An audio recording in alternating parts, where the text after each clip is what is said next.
Navy ഉറപ്പായിട്ടും വരും. അതുൽ പിള്ളൈ നമുക്കൊപ്പമുണ്ട്, ഡിഫൻസ് PRO ആണ് Atul Pillai. Very good morning.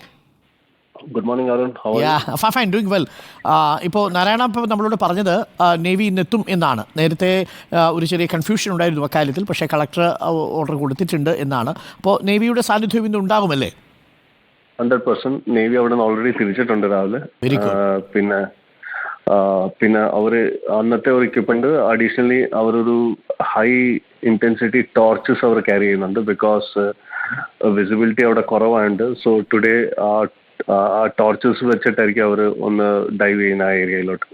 High intensity ടോർച്ചും കൂടി കൊണ്ടുവരുന്നുണ്ട്. നമ്മളിപ്പോൾ ഈശ്വർ മാൽപ്പയുടെ കയ്യിൽ കണ്ടത് ഒരു ചെറിയ ടോർച്ചാണ്, അണ്ടർ വാട്ടർ ടോർച്ചാണ്. അത് ലോ ഇന്റൻസിറ്റി ആയിരിക്കും അല്ലേ? അപ്പോൾ ആ ഹൈ ഇന്റൻസിറ്റി ടോർച്ച് ഉണ്ടെങ്കിൽ കുറച്ചുകൂടി വ്യക്തമാണ്. മഡിൻ്റെ ആ ഭാഗം താഴെ അടുത്തിട്ട് വരെ കാണാൻ പറ്റുമായിരിക്കും അല്ലേ? അവർ ട്രൈ ചെയ്യും. അതിപ്പോൾ അത് ട്രൈ ചെയ്ത് കഴിഞ്ഞിട്ട് അവർ എങ്ങനെ റിസൾട്ട് ഉള്ളതെന്ന് അത് അവർ പറയത്തുള്ളത്.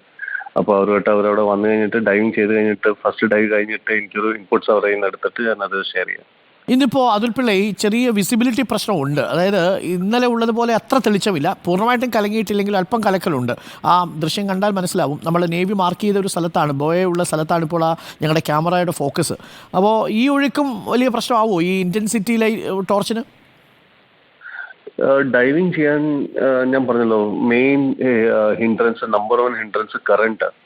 അപ്പോൾ എനിക്കത് കറണ്ട് വിത്തിൻ ലിമിറ്റ്സ് ആണെങ്കിൽ വിസിബിലിറ്റി യെസ് ഒബ്വിയസ്ലി ഒരു പ്രശ്നമാണെന്ന് പറഞ്ഞിട്ട് ഡൈവ് ചെയ്യത്തില്ല. കറണ്ട് ഫേവർ ചെയ്യുവാണെങ്കിൽ 100% ഡൈവിങ് ചെയ്യും. ബിക്കോസ് ഇങ്ങനെ ഈ ഡൈവേഴ്സ് ഇങ്ങനെയുള്ള ലോ വിസിബിലിറ്റി ഏരിയയിൽ ഡൈവ് ചെയ്ത് അവർക്ക് എക്സ്പീരിയൻസ് ഉള്ളതാണ്. ഉള്ളി തിങ്ക് അവർക്കൊരു നമ്മളിപ്പം വിസിബിളായിട്ട് കാണുന്നതും പിന്നെ തൊട്ട് അത് അനലൈസ് ചെയ്ത് അത് മേപ്പോട്ട് കൊണ്ടുവന്ന് തമ്മിൽ ഡിഫറൻസ് മനസ്സിലായില്ല. സോ അതൊരു ചാലഞ്ച്. ബട്ട് ഡൈവിംഗ് അതൊന്ന് സ്റ്റോപ്പ് ചെയ്യത്തില്ല visibility. Okay, thank you Atul Pillai. നമുക്ക് വന്നതിന് ശേഷം ഞങ്ങൾ അങ്ങേ ഒന്നുകൂടി ബന്ധപ്പെടാം. Thanks a lot. Have a wonderful day. Thank you Atul Pillai. Thank you SP Narayana.